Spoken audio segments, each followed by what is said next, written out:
Halo semuanya, kita bertemu lagi di video materi untuk mata kuliah perancangan tugas akhir Prodi Ilmu Politik Universitas Bagri. Dalam pertemuan sebelumnya, kita sudah mendiskusikan tentang penelitian politik dan juga di dalamnya kita jelasin tentang variabel dan hubungan antar variabel. Nah, pada kesempatan ini saya akan membahas tentang pertanyaan penelitian. Nah, merumuskan satu pertanyaan penelitian itu adalah hal yang cukup rumit ya, dan prosesnya tidak selalu mudah. Namun, kita perlu tahu apa saja hal-hal yang harus diperhatikan ketika menyusun satu pertanyaan penelitian agar prosesnya tidak menjadi lama dan berlarut-larut. Oke, selamat menyaksikan video ini. Semoga bermanfaat untuk teman-teman semua. Ya, dalam penulisan skripsi, pertanyaan penelitian atau permasalahan penelitian itulah aspek yang biasanya paling berat. Berat di awal karena pertanyaan penelitian itu akan menjadi referensi utama dalam penulisan skripsi kita. Jadi ketika kita sudah merumuskan satu pertanyaan penelitian yang tepat, maka proses menetapkan tujuan penelitian, kemudian menyusun sistematika penulisan, dan juga menyusun bab 2 terkait dengan kerangka teori serta metodologi akan lebih mudah. Artinya, pertanyaan penelitian ini pada dasarnya adalah inti dari penelitian kita. Dia yang akan menentukan seperti apa kita mendesain dan menulis skripsi kita. Nah, menemukan permasalahan atau pertanyaan penelitian yang tepat itu bukan pekerjaan yang gampang. Ya, kadangkala kita memulai seperti yang saya jelaskan di materi sebelumnya. Kadangkala kita seringkali memulai riset itu dengan menentukan judul. Nah, ini kesalahan yang sering kali dilakukan oleh mahasiswa. Jadi dimulai dengan judul dulu. Yang harus diingat bahwa judul itu sebenarnya mengacu pada pertanyaan penelitian kita. Jadi lebih baik pertanyaan penelitiannya dulu diselesaikan, diperkuat, kemudian dikonstruksikan dengan baik. Nah, dalam proses merumuskan pertanyaan penelitian, kita awali dengan memilih dulu apa sih topik riset kita nih. Ada beberapa aspek ya yang mungkin bisa jadi pertimbangan ketika kita menentukan topik riset kita. Kita bisa misalnya merefleksikan lagi, kenapa sih saya memilih program studi ilmu politik pada saat kuliah? Ya. Atau kenapa saya memilih konsentrasi HI atau kebijakan publik kalau dalam Prodi Ilmu Politik Universitas Bagri? Apa sih yang menjadi ketertarikan saya sehingga memilih konsentrasi tersebut? Kemudian kita juga bisa misalnya memilih topik itu ya berdasarkan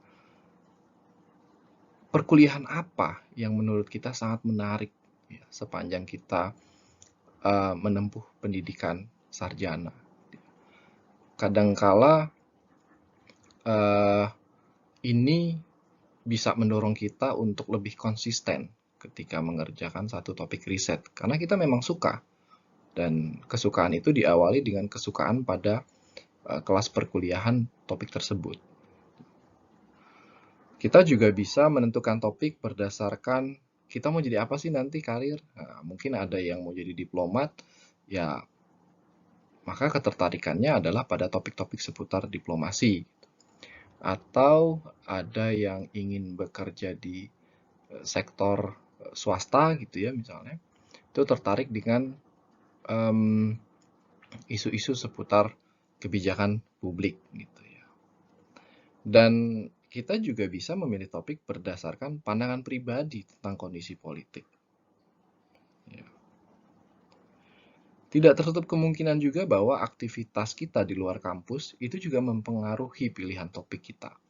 Barangkali beberapa di antara teman-teman ada yang ikut kegiatan di luar kampus, mungkin seperti model United Nations atau ikut organisasi-organisasi lain di luar kampus yang menjadi interest teman-teman.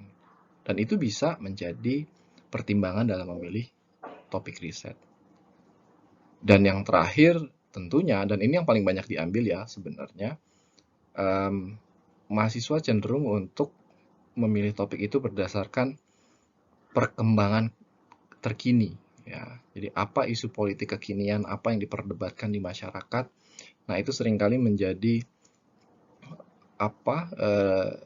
motivasi bagi mahasiswa untuk memilih topik riset tertentu.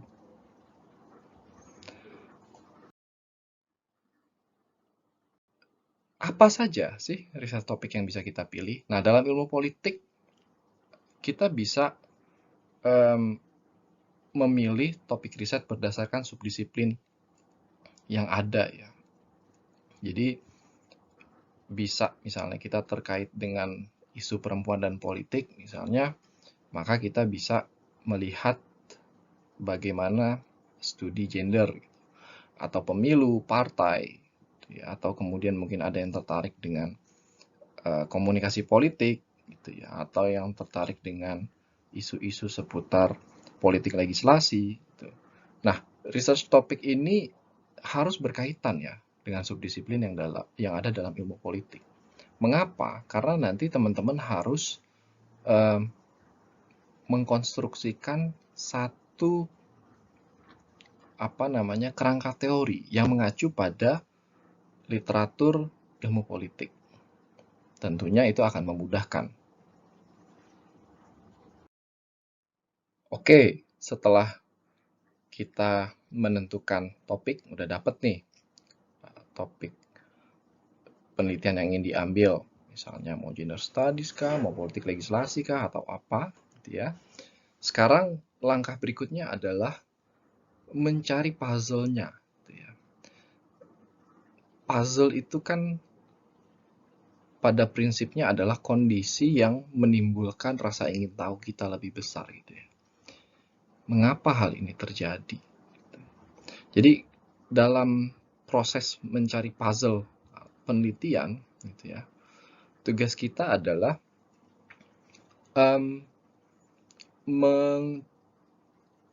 menjelaskan korelasi antara topik yang sudah kita pilih dengan kondisi real, kondisi empirik di lapangan. Nah, dalam proses ini ada beberapa hal yang mungkin bisa dijadikan dasar dalam mencari puzzle. Ya. Puzzle dapat berupa satu, ya, kondisi atau situasi atau perkembangan dari kondisi sosial politik ya, yang bagi kita itu belum dapat dijelaskan atau tidak masuk akal dalam artian kita membutuhkan penjelasan lebih lanjut. Kemudian yang kedua, puzzle juga dapat berupa conventional wisdom. Jadi kayak semacam pendapat yang akhirnya taken for granted, namun dalam prakteknya itu tidak selalu tepat. Nah, itu bisa menjadi puzzle penelitian juga. Atau yang ketiga, ini yang paling sering dipakai oleh para peneliti adalah jawaban atas permasalahan sosial politik yang sudah ada itu tidak memuaskan.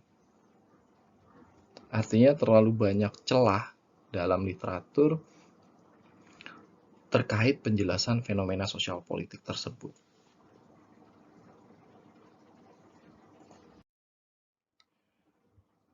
Setelah mendapatkan puzzle, kita udah ketemu puzzle-nya. Maka langkah berikutnya adalah kita harus memikirkan, ya, teman-teman harus memikirkan konsep apa sih yang bisa kemudian nyambung dengan puzzle ini. Konsep dalam ilmu politik tentunya ya. Jadi konsep itu kalau saya coba refresh kembali ya, itu kan sebuah penjelasan abstrak tentang realitas sosial politik, tentang apa yang ada di sekitar kita. Dan itu memudahkan kita untuk memahami suatu proses, suatu kondisi. Contoh konsep dalam ilmu politik misalnya, saya ambil contoh politik birokrasi, gitu ya, birokratik politics gitu kan. Nah, birokratik politik itu konsep yang digunakan untuk menjelaskan kondisi di mana ketika cabang-cabang dalam pemerintahan ya, eksekutif itu saling berkompetisi untuk memasukkan kepentingan organisasi mereka di dalam satu kebijakan yang dihasilkan pemerintah. Nah, itu kita namakan dengan birokratik politics. Atau misalnya konsep legislasi. Nah, itu dimaknain sebagai sebuah proses dari mulai agenda setting, kemudian formulasi, kemudian pengambilan keputusan atas kebijakan publik yang dilakukan oleh cabang legislatif bersama-sama dengan eksekutif. Nah, inilah beberapa contoh dari konsep, dan ini harus ada dalam puzzle kita. Mengapa? Karena penelitian kita harus relevan secara teoritik. Kalau kita tidak bisa mengidentifikasi konsepnya, bagaimana mungkin kita bisa menggunakan teori yang ada untuk menjelaskan permasalahan atau puzzle tersebut? Jadi, dengan mengacu pada konsep, kita bisa menemukan teori yang tepat, atau kita bisa menggunakan teori apa yang harus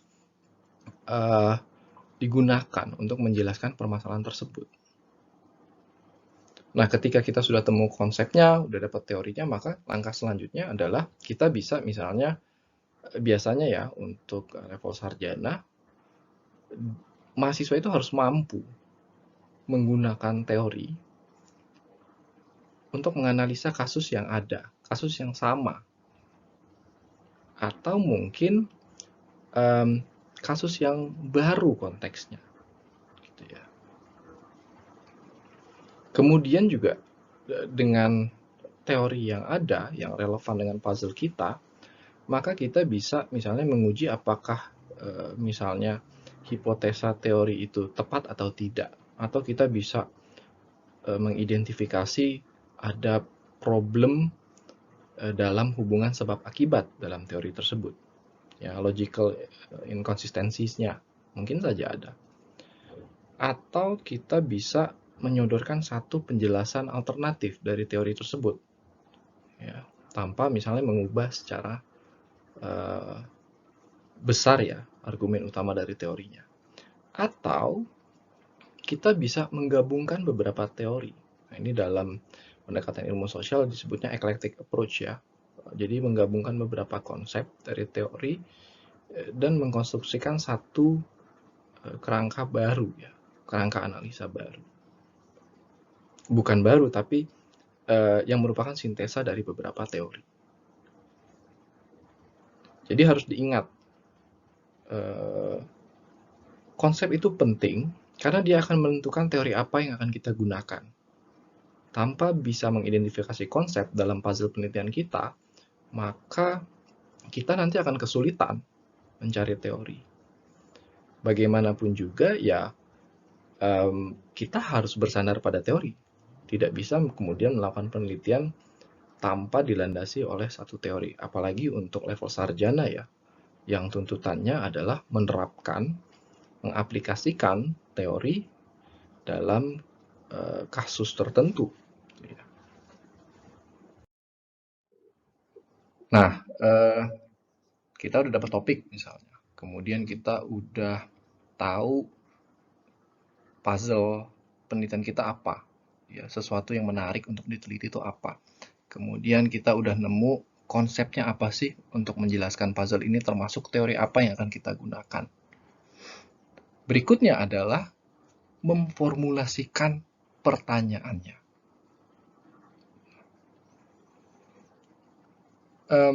Di sini ada beberapa catatan ya yang ingin saya sampaikan. Pertama adalah penelitian kita itu tidak menjelaskan tentang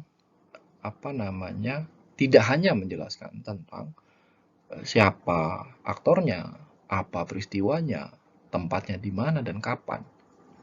Ya, bukan, karena ini penelitian ya, bukan sebuah berita jurnalistik. Justru yang harus kita jelaskan adalah prosesnya, kenapa fenomena itu terjadi. Nah, untuk menjelaskan proses ini, kita bisa menggunakan beberapa kata tanya. Ya. Kalau kita tertarik pada mengapa, ya, kemudian kita juga bisa tertarik pada bagaimana. Itu kan berbicara tentang proses terjadinya satu peristiwa, gitu ya. Atau juga misalnya dalam kondisi apa, ya. Itu menjelaskan bagaimana peristiwa itu terjadi. Dan kita juga bisa menggunakan kata seperti sejauh mana, ya, atau seperti apakah. Ini semua kan sebenarnya menjelaskan bagaimana satu fenomena politik itu terjadi. Ya.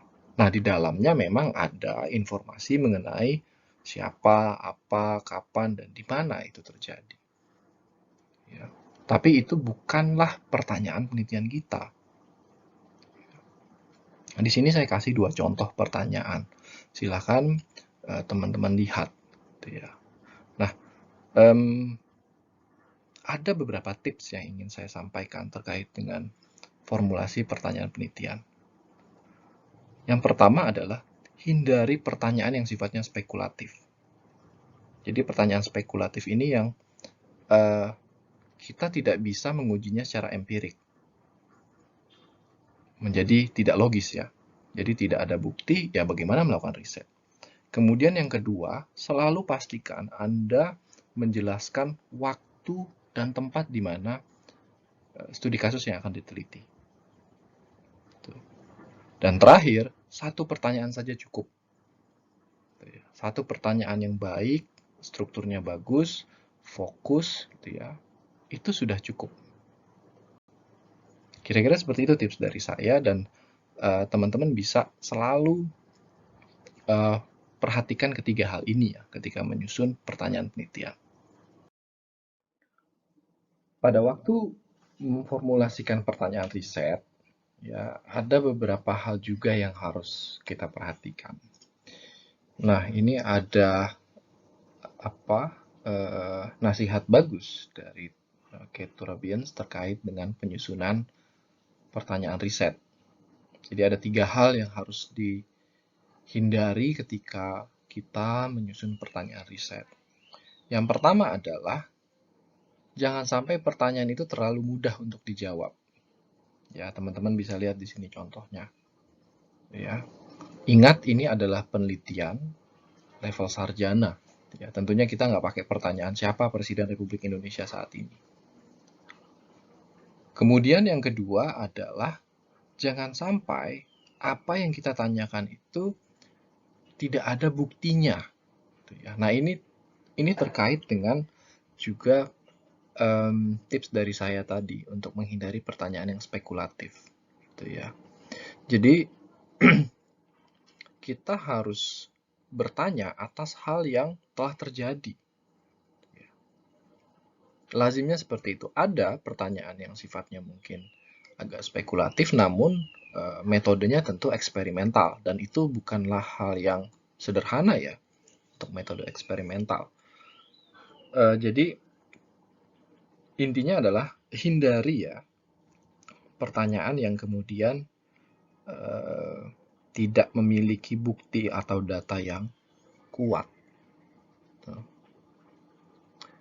Dan yang terakhir gitu ya, jangan sampai kemudian pertanyaan ini udah pasti jawabannya. Pertanyaan yang simpel sekali gitu. Contohnya misalnya kita nanya seberapa pentingkah makan bagi orang-orang yang kelaparan? Ya penting dong. Ya. Jadi sesuatu yang tidak perlu ditanyakan gitu. Jawabannya sudah pasti diketahui. Jadi ingat 3 formula ini ya yang harus dihindari ketika memformulasikan pertanyaan. Pertama, jangan sampai jawabannya terlalu mudah.